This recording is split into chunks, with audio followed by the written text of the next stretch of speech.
नमस्कार साथियों, आप सभी का एक बार फिर से बहुत बहुत हार्दिक स्वागत है हमारे YouTube चैनल पे। मैं दिनेश पंचाल आज आप सभी का एक बार फिर से पुनः स्वागत करता हूं हमारे YouTube चैनल पे। शनिवार को जब हम लोग तैयारियों में लगे हुए थे G20 के डिक्लेरेशन के लिए, G20 घोषणा पत्र जब पढ़ा जाना था दुनिया के तमाम देशों के सामने जो उसके मेंबर्स हैं, उसी समय शुक्रवार की रात को वैश्विक पटल पर एक ऐसी घटना होती है जिसने काफी सारे लोगों के दिलों को दहला दिया था। क्या हुआ? मोरक्को आपने नाम सुना होगा, एक अफ्रीकन देश है।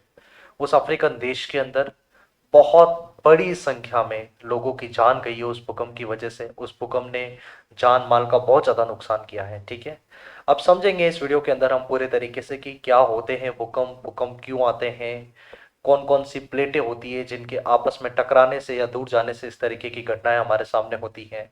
ठीक है, फिर और भी कुछ चीज़ें हैं जैसे भूकंप के प्रकार कितने होते हैं, इन सब चीज़ों को लेकर मैं आपके सामने हूँ। पहली बार अगर आप इस चैनल के ऊपर आए हैं तो आपसे रिक्वेस्ट है कि चैनल को सब्सक्राइब, लाइक एंड शेयर जरूर करें, जिससे हमारा मनोबल भी बना रहे और साथ में और भी साथी जो इस तरीके के मुद्दों में रुचि रखते हैं और एग्जामिनेशन की तैयारी कर रहे हैं, उन्हें भी इसका पूरा फायदा हो सके। शुरुआत करते हैं। सबसे पहले ये कुछ डिस्टर्बिंग इमेजेस मैं आपको बता देता हूँ, विचलित करने वाली कुछ तस्वीरें हमारे सामने आई है जहाँ पर ये देख सकते हो कि बड़ी बड़ी इमारतें जो हैं वो पूरे तरीके से ढह चुकी है और ये मलबा यहाँ पे गिरा है। इमेजिन सर कि इस मलबे के अंदर कई सारी जानें जो है वो गई है, कई सारे लोग इस मलबे के अंदर दब के अपनी जान दे चुके हैं। ठीक है, यहाँ पर आप देख रहे हो जैसे फोर्सेस जो है वो अपनी पूरी तैयारियों के अंदर है, लोगों को बाहर निकालने का प्रयास हो रहा है। ठीक है, आगे और भी कुछ डिस्टर्बिंग इमेज है, ये देख सकते हो आप, बड़ी बड़ी इमारतें जो है वो बुरे तरीके से यहाँ पर खत्म सी हो चुकी है, एक तरीके से मलबा नीचे पड़ा है और ये जैसे एक इंसान को देख सकते हो अपने परिवार को बचाकर बाहर निकल रहा है। ये बहुत ज़्यादा विचलित करने वाली तस्वीरें होती है अगर आप थोड़ा सा इन्हें महसूस करें तो फिर। ठीक है, अब बात करते हैं मोरक्को जो है वो कहाँ पर है। आपके सामने ये अफ्रीका का मैप है। अफ्रीका के आप ये जैसे वेश हमारे पास ये नॉर्दर्न अफ्रीका हो गया। ठीक है, उत्तरी अफ्रीका जो है उसके कुछ देशों के अंदर यहाँ पर आप देखोगे नॉर्थ वेस्ट के अंदर एक कंट्री स्थित है, इसे हम कहते हैं मोरक्को। ठीक है, ये मोरक्को है। ठीक है, अब कहाँ पर भूकंप आया है, मोरक्को में किस जगह पर भूकंप आया है, तो यहाँ मैं आपको बताऊंगा। एक इंपॉर्टेंट सिटी है मोरक्को का जिसे हम कहते हैं मरकीश। क्या कहते हैं? इस सिटी का नाम है मार्केश। ठीक है, इस सिटी के अंदर हम देखते हैं बहुत बड़ी संख्या के अंदर तबाही हुई है। ठीक है, अब अगर भूकंप आया है तो ध्यान रखें भूकंप का अपना एक एपिसेंटर होता है। ठीक है, एपिसेंटर मतलब वो केंद्र बिंदु होता है जिस जगह पर भूकंप आता है। इसके बाद जो सरफेस पे जो तल पर कुछ तरंगे निकलती हैं वो फिर आगे जाकर इस आसपास की सारी जगहों पर जाती है और फिर वो तबाही मचाती है। समझना, यहाँ पर ये जो एक स्थान है मरकेश के थोड़ा सा यहाँ पर नीचे की तरफ एक स्थान है जिसका नाम है अल हाउस। क्या नाम है? अल हाउस। ये नाम की जगह है जहां पर भूकंप का केंद्र था। ठीक है, भूकंप का केंद्र को हम कहते हैं अधिकेंद्र। क्या कहते हैं? अधिकेंद्र भी कहते हैं, साथ में हम इसे इंग्लिश में कहते हैं epicentre. Epicentre of the earth quick. ठीक है, ये हमारे भूकंप का अधिकेंद्र था और यहां से फिर तरंगे फैलती हैं और चारों तरफ जो है वो तबाही करती है। ठीक है, एक और इम्पोर्टेंट बात है कि अगर ये भूकंप दिन में आया हुआ होता तो हो सकता है शायद उतने लोगों की जान नहीं जाती, लेकिन ये भूकंप आया था आधी रात को जहां पर लोग अपने घरों में नींद में सोए हुए थे। एंड कई सारे लोगों को ये नहीं पता होगा कि ये हमारी जिंदगी की अंतिम रात है, क्योंकि अनडाउटेडली अगर एक इंसान स्लीपी कंडीशंस के अंदर अगर होता है तो फिर अगर ऐसी कोई घटना होती है तो अचानक से उसका उठ के बाहर निकलना, बाकी अगर नॉर्मल हल्का झटका लगा फिर इंसान बाहर भी निकलने का प्रयास कर सकता है। लेकिन अगर नींद में लोग थे तो इस वजह से कई सारे लोग जो हैं, अगर यही घटना दिन में हुई होती तो लोग अपनी जान बचा सकते थे, ऐसी जगह पे आ सकते थे जहां पर इमारतें नहीं है। लेकिन रात को जब ये घटना हुई तो लोग जो है वो किसी भी तरीके से सतर्क नहीं थे और तब जाके इतने लोगों की जान जो है वो गई है। ठीक है, आगे बात करते हैं। देखना, सबसे पहला ये एक असाधारण तरीके का भूकंप है जो कि साधारणतया नहीं देखा जाता है। अमूमन इन भूकंपों का केंद्र आगे मैं बहुत सारी चीजें आपको समझाने वाला हूँ कि ये भूकंप जो है वो किन दो प्लेटों के आपस में आने से आया है, ठीक है। ये जो इस तरीके का जो भूकंप उस क्षेत्र में जो आता है, मोरक्को के क्षेत्र में, वहां पर इसका जो अधिकेंद्र है वो या तो इटली होता है या ग्रीस होता है या फिर तुर्की में होता है, ठीक है। इन तीन जगहों पर ये केंद्र अमूमन देखा जाता है, लेकिन इस बार मोरक्को का एक सिटी जो है, जिसे हम कहते हैं अल हाउस जो है, वो उसका केंद्र रहा है। और जब ये मैं वीडियो बना रहा हूं तब तक हमारे पास ऐसा एक अनुमान है कि 1500 लोगों की जान जा चुकी है। एंड रिसेंटली जब 5-10 मिनट पहले वीडियो रिकॉर्ड मैं करने लगा था तो ये टोल जो है तकरीबन 2000 लोगों तक पहुंच गया था। 2000 लोगों की जान तकरीबन जा चुकी है। And more than 1500 peoples are in severe conditions. 1500 से अधिक लोग ऐसे हैं जो भी उनकी कंडीशन बहुत ज्यादा क्रिटिकल है, उनके बचने के चांसेस बहुत कम है। तो बहुत बड़े स्तर के ऊपर लोगों की जान आ गई है। आगे देखते हैं हम कुछ चीजों को। यहाँ एक और पैराग्राफ है आपके सामने। शुक्रवार को रात को यह भूकंप महसूस किया गया जिसकी तीव्रता रिक्टर स्केल पर उसकी तीव्रता कितनी थी, 6.8 मापी गई है। इसके ठीक 19 मिनट बाद एक और 4.9 की तीव्रता का भूकंप महसूस किया गया। तो एक के बाद एक भूकंप जो है वो दो लगातार यहाँ पर आए, ठीक है। आगे देखते हैं हम। बड़े स्तर पर यह तबाही रही, ठीक है। भूकंप का केंद्र जो है अल हाउस नाम की ये सिटी है, ठीक है। अल हौज नाम के सिटी रहा, जो कि एटलस पर्वत से लगा हुआ क्षेत्र है, जो कि एक वलित पर्वत है, ठीक है। एटलस कैसा पर्वत है, फोल्डेड माउंटेन है, फोल्डेड माउंटेन, ठीक है।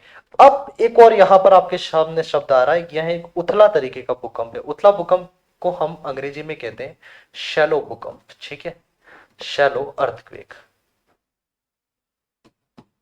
ये क्या होता है इसे भी हम आगे आने वाली स्लाइड्स के अंदर समझेंगे। शैलो अर्थक्वेक्स क्या होते हैं, इसके बाद डीप अर्थक्वेक्स क्या होते हैं, उन सारी चीजों के ऊपर हम बात करने वाले हैं, ठीक है। आगे समझते हैं। अब देखो यहाँ पर कुछ चीजें भूकंप को मैं यहाँ समझाने का आपको प्रयास करूंगा, ठीक है। भूकंप कैसे आते हैं, ये पूरा विश्व है हमारा, ठीक है। अभी हम एक सरफेस के ऊपर खड़े हैं, ठीक है। अब क्या है, ये सरफेस के नीचे जहां हम खड़े हैं ये एक प्लेट है, ठीक है। पूरा प्लेट की तरह एक बड़ा भूखंड जो है वो बना हुआ है, ठीक है। उसी तरीके से पूरे महाद्वीपों जो सारे महाद्वीप है वो अलग अलग प्लेट्स के अंदर डिवाइडेड हो जाते हैं, ठीक है। यहां पर एक प्लेट है, ये आप देख पा रहे होंगे, एक प्लेट यहां बनती है, ठीक है। इस प्लेट का नाम है यूरेशियन प्लेट। क्या नाम है, यूरेशियन प्लेट। यूरोप और एशिया के कुछ देश जो है वो यहाँ इसके अंदर शामिल होते हैं। वहीं पर एक प्लेट यहां पे और है, ये प्लेट है यहां पे। इस प्लेट को हम कहते हैं अफ्रीकन प्लेट, ठीक है, अफ्रीकन प्लेट। आपने जो महासागरों के नाम सुने हैं, जो महासागर हैं, समंदर हैं अपने, ठीक है, वो भी एक प्लेट के ऊपर ही है। अब वो महासागर कैसे बन जाते हैं, जैसे मानो कोई एक प्लेट है और इसका एक भाग थोड़ा सा इस तरीके से बना हुआ और फिर वो उस तरीके से ये एक प्लेट पूरी हो जाती है, ठीक है।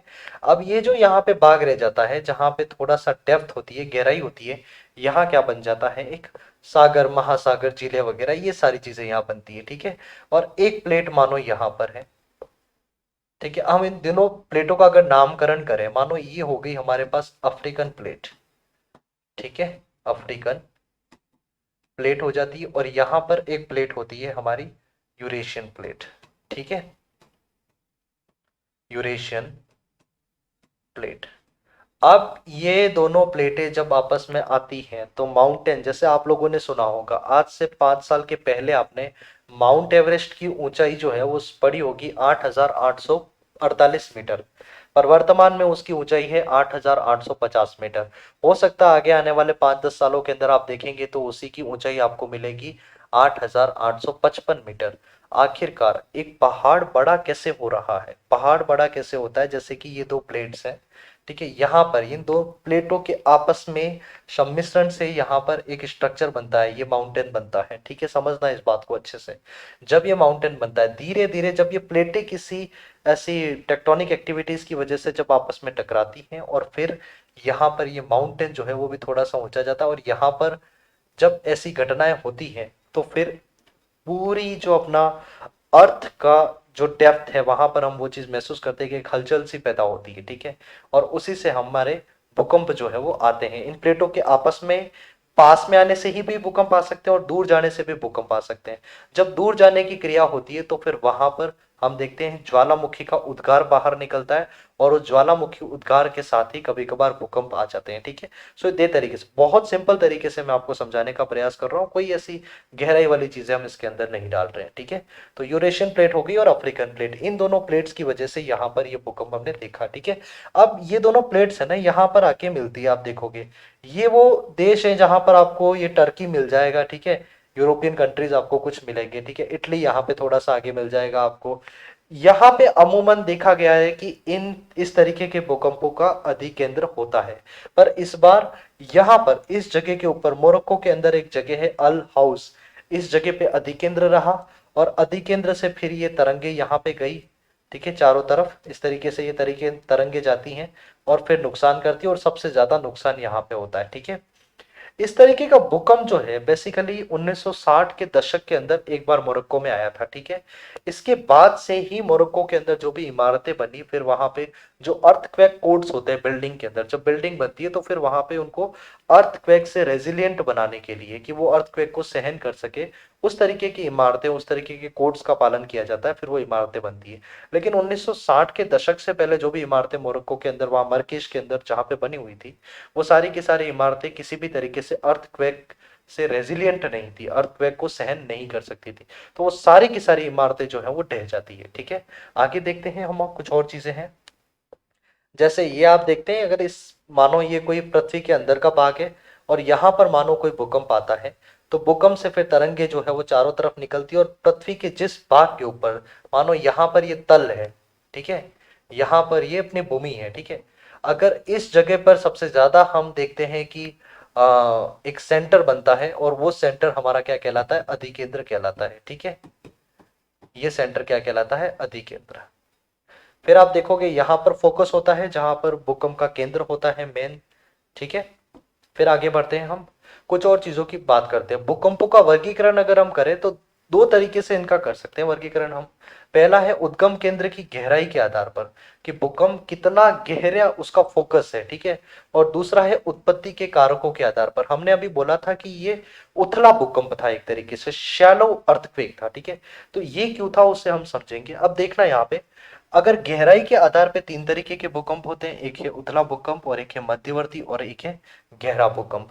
वहीं पर उत्पत्ति के कारक के तौर पे हम देखें तो प्राकृतिक भूकंप भी हो सकते हैं और कुछ भूकंप ऐसे भी होते हैं जो कृत्रिम होते हैं। ठीक है, प्राकृतिक भूकंप को आगे जाके हम चार तरीके से डिवाइड करते हैं, संतुलन मूलक भूकंप, ज्वालामुखी भूकंप है, विदलीय भूकंप है और साथ में विवर्तनिक भूकंप है। ठीक है, आगे देखते हैं, लेकिन हम इसकी बात नहीं करेंगे, हम आज बात करेंगे ये उथले भूकंप क्या होते हैं, शैलो अर्थक्वेक्स क्या होते हैं। ठीक है, समझना, जिन भूकंपों का उद्गम केंद्र 0 से 70 किलोमीटर की गहराई पर होता है उन्हें उथले भूकंप कहते हैं। इन्हें साधारण भूकंप भी कहा जाता है। इन भूकंपों से जान माल का अधिक नुकसान होता है। अधिकांश भूकंप इसी वर्ग के होते हैं। ठीक है, मध्यवर्ती भूकंप की बात करें, इन भूकंपों का उद्गम केंद्र जो है वो 70 से 300 किलोमीटर की गहराई पर होता है। ठीक है, और वहीं गहरे भूकंप की बात करें तो 300 से 720 किलोमीटर के आसपास की गहराई यहाँ पे होती है और इन्हें हम कहते हैं पातालीय भूकंप, प्लूटोनिक अर्थक्वेक भी कहते हैं और इनकी संख्या काफी कम होती है। अधिकांश गहरे भूकंप 500 से 700 किलोमीटर की गहराई पर उत्पन्न होते हैं। तो भूकंपों के हमने प्रकार देखे यहाँ पे, कितने प्रकार के हैं गहराई के आधार पर। सबसे पहला तो है उथले भूकंप, दूसरा है मध्यवर्ती भूकंप और तीसरा कौन सा है, गहरे भूकंप। ठीक है, इन्हें समझते हैं हम। ठीक है, एक स्लाइड पे हम इन्हें समझने का प्रयास करते हैं। जैसे आप देखना यहाँ पे, आप मानो ये हमारी अर्थ हो गई। ठीक है, ये सेंटर है। अब वो भूकंप जो कि मानो ये 70 किलोमीटर का हमारा डिस्टेंस हो गया, जस्ट फॉर इंस्टेंस। ठीक है, ज्यादा हो जाएगा ये, थोड़ा इसको कम कर लेते हैं हम। ठीक है, ये 0 से 70 किलोमीटर तक की गहराई के अंदर आए हुए भूकंप जो हैं उन्हें हम कहते हैं उथले भूकंप। कौन से भूकंप कहते हैं, उथले भूकंप। मतलब ये है कि जो भूकंप आता है उसका केंद्र इसके बीच कहीं होगा।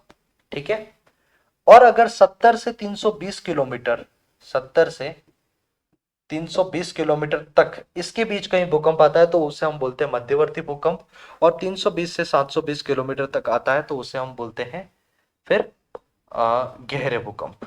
ठीक है, गहरे भूकंप। अब देखिए, साधारण सी बात है कि अगर भूकंप का केंद्र धरती का जो अपने सरफेस है, ठीक है, अर्थ का जो सरफेस है, उसके अगर बहुत ज्यादा करीब होता है, तो मतलब ये भूकंप जो है यहां से जो तरंगे निकलती हैं वो तरंगे बहुत जल्दी धरती तक पहुंच जाएगी। तो इसका मतलब है उथले भूकंप जो है वो अधिक नुकसान करते हैं, ये समझना है आपको। उथले भूकंप जो है वो क्या करते हैं, अधिक नुकसान करते हैं। सबसे कम नुकसान गहरे भूकंप करते हैं क्योंकि यहाँ पे इनका केंद्र काफी धरती से नीचे होता है, इस वजह से वो तरंगों का जब वो आती हैं तो उसमें उतनी ऊर्जा रह नहीं रह पाती। ठीक है, आगे समझते हैं हम। सॉरी, हाँ, इसके बाद ये आपके लिए कुछ स्लाइड्स हैं जिन्हों आपको पढ़ लेना है। थोड़ा बता देते हैं हम इनको। प्राकृतिक भूकंप जो है वो उनको आगे जाके हम चार तरीके से डिवाइड करते हैं। प्राकृतिक भूकंप कौन से होते हैं, जो प्राकृतिक कारणों से उत्पन्न होते हैं। ठीक है, उसके अंदर हम देखते हैं कि सबसे पहला संतुलन मूलक भूकंप हो जाता है, जिसको आइसोस्टैटिक अर्थक्वेक कहते हैं। जब कभी भूपृष्ठ के संतुलन में अगर कोई अव्यवस्था होती है, भूगर्भिक शक्तियां सक्रिय हो जाती है और वलन पर्वतों के निर्माण के साथ साथ भूकंप भी आ जाते हैं। इसके बाद ज्वालामुखी के साथ भी कुछ भूकंप हम देखते हैं। ठीक है, इसके कुछ उदाहरण यहाँ पे हैं आपके सामने। कराकाटुआ का भूकंप, कटमई का भूकंप, एटना का भूकंप। ठीक है, इसके बाद आपके सामने दो और तरीके के प्राकृतिक भूकंप है, जिसमें वितलीय भूकंप होता है जिसे हम कहते हैं प्लूटोनिक अर्थक्वेक। ठीक है, 300 से 720 किलोमीटर की गहराई में होता है।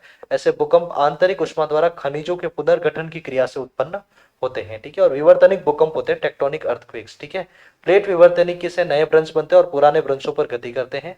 इन घटनाओं से विवर्तनिक भूकंपों की उत्पत्ति होती है। सैन फ्रांसिस्को और जापान वाले भूकंप जो है वो इस तरीके के। ठीक है, ये पढ़ लेना है आपको। बाकी मेन जो हमारे लिए बात समझने वाली है वो इस पर्टिकुलर घटना से ये है, हमें ये समझना है कि उथले भूकंप कौन से होते हैं और गहरे भूकंप जो है वो कौन से होते हैं। ठीक है, तो ये हमने प्रयास करा है कि मोरक्को के भूकंप के बारे में जितनी भी सारी जानकारी हो सकती थी वो आपको हम देते हैं। ठीक है, हमेशा ध्यान रखा, कभी भी कोई भी प्राकृतिक आपदा अगर आती है क्या, और इतने बड़े स्तर के ऊपर अगर उसमें जान माल का नुकसान होता है, तो निश्चित तौर पर ही वो टॉपिक फिर हमारे आगे आने वाले एग्जामिनेशन के लिए बहुत ज्यादा महत्वपूर्ण हो जाता है। और वो भी ऐसा टॉपिक जिसकी अगर G20 की जब घोषणा पड़ी जाती है उसके ठीक पहले वहां के लोगों को कंडोलेंसेज अगर दी जाती हैं, so that also becomes an important factor for becoming that topic too much important. Okay, so I hope so चीज़ें आपके सामने क्लियर हुई होंगी। एंड अगर आपको हमारा ये प्रयास अच्छा लगता है तो फिर आप चैनल को सब्सक्राइब करें, अपने साथियों के साथ शेयर करें। ठीक है, इससे हमारा मनोबल भी बना रहेगा और आगे हम आने वाले समय में कुछ इसी तरीके की घटनाएं जो है वो आपके सामने लेकर आएंगे। तब तक के लिए नमस्कार, जय हिंद, जय भारत।